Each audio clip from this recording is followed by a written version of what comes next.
Now, I would invite you to think about the interpretive mechanism of your own mind in light of what I've just told you about these experiments. For instance, if something noticeable happens, say a person cuts you off in traffic, someone gets up and suddenly runs out of a room, or an attractive person looks at you a second longer than normal, you hear a voice in your head that creates an explanation of the event. He is a jerk. They must have forgotten something, or he or she is interested in me. Notice that those are all interpretations. They may be true or they may not be. However, because many people are not conscious of the left brain interpreter, they can't even consider that their thoughts are interpretations, but rather feel secure they are seeing things as they really are. I'm sure you can remember a time when you interpreted a situation, or even made a problem out of it, only to realize later you'd gotten it wrong. Think about the time you thought a friend was mad at you, but found out later they weren't, or you were confident you were going to get that new job, but no one ever called. Most of these instances are fairly insignificant, and we quickly attribute them to, I made an assumption. But this explanation fails on two counts. The first is that the interpretive mind is constantly making interpretations without a full account of the facts, and it believes these interpretations to be true, much of the time without doubting its conclusion. When an interpretation is later revealed to be not true, the interpretive mind sometimes labels it a mistake, but based on the findings of these early experiments, it's safe to say that many of these interpreted mistakes go unrealized, and we never know it. As with the split-brain patient who thought a snow shovel was to clean out a chicken coop or got up to get something to drink, these studies indicate that when actions or facts arise from some place to which the left brain does not have access, the interpretive portion of our mind will simply explain them. Again, this explanation may have nothing to do with reality. The second thing that is overlooked in the explanation, I made an assumption, is the presumption of I.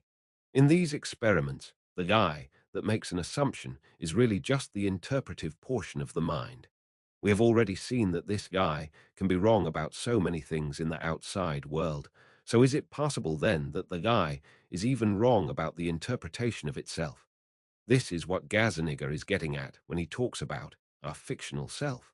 This is also what the spiritual traditions of the East have been saying for over 2,500 years. These traditions, and Buddhism in particular, state unequivocally that the idea of self is a very convincing fiction. Further, they suggest that realizing and accepting that the self is a fiction can lead to the end of suffering. Why would they make this connection? Well, the inaccurate explanations generated by the left brain, as well as the presupposition of this me, are the most prevalent causes of internal suffering we experience as humans. Let's look at a simple, real-life example of this. I have a friend who was convinced that her coworkers didn't like her. She would talk about it daily and become upset. It got so bad that she dreaded going to the office every day. Then something happened at work, and she found out that this narrative built around her coworkers was completely false.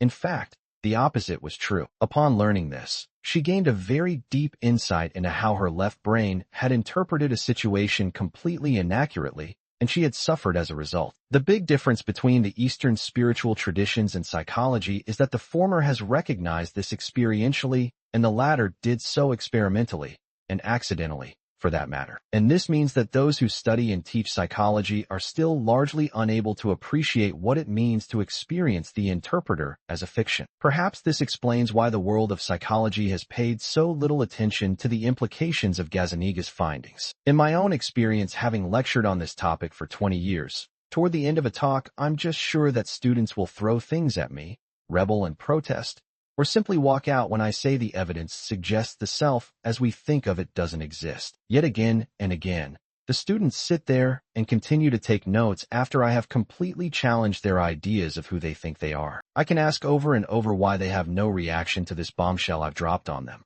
And yet every time I'm met with blank faces and the occasional nervous laugh in hopes that I'll move on to another topic. When I do get a reaction, it seems similar to what other researchers have had to deal with, that perhaps I am a madman. As I've said, the self has several built-in mechanisms to ensure it is taken seriously. The importance of these experiments may be easy to ignore cognitively, but understanding and experiencing the profound ramifications of this work can radically change your life. I say this because even though the left brain interpreter is always on and cannot be turned off once it is recognized, or that is to say, once we become aware of its constant interpretations, a new awareness of ourselves and the world begins. Instead of being so identified with the me in our heads, we find ourselves noticing things like, that's my left brain interpreter telling stories. When the stories it creates don't evoke as strong a mental or emotional reaction, our suffering lessens as a result. Exploration. Here's a quick one. Take a 10-second look around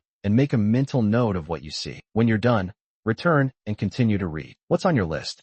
I'll bet it includes things like table, chair, tree, grass, car, computer, etc. I will also bet that the word nothing is not on your list. That's very interesting, because as we will explore in a later chapter, the vast majority of what is actually out there and connects things in a way that the left brain cannot process is nothing or empty space. This quick exercise is designed to show you how the left side of the brain works. It focuses on objects in space, labels them, categorizes them, and tries to make sense out of them. We have become such experts at organizing our perceptions into categories and patterns that it's difficult to see reality in any other way. As we move forward, here are some questions to consider. Because the left brain looks outward and only focuses on objects, categorizes them, and labels them, is it possible that it also looks inward and does the same thing?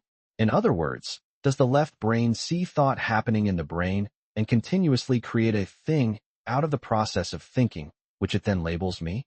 Is the sense of self related to seeing patterns in randomness? Is it possible that the self we invest so much in is nothing more than a story to help explain our behaviors, the myriad events that go on in our lives, and our experiences in the world? Have you ever looked up at the stars in the night sky or the clouds during the day and been convinced some pattern was out there? Is it possible that you might be making that same mistake every day when you look within and find an ego or self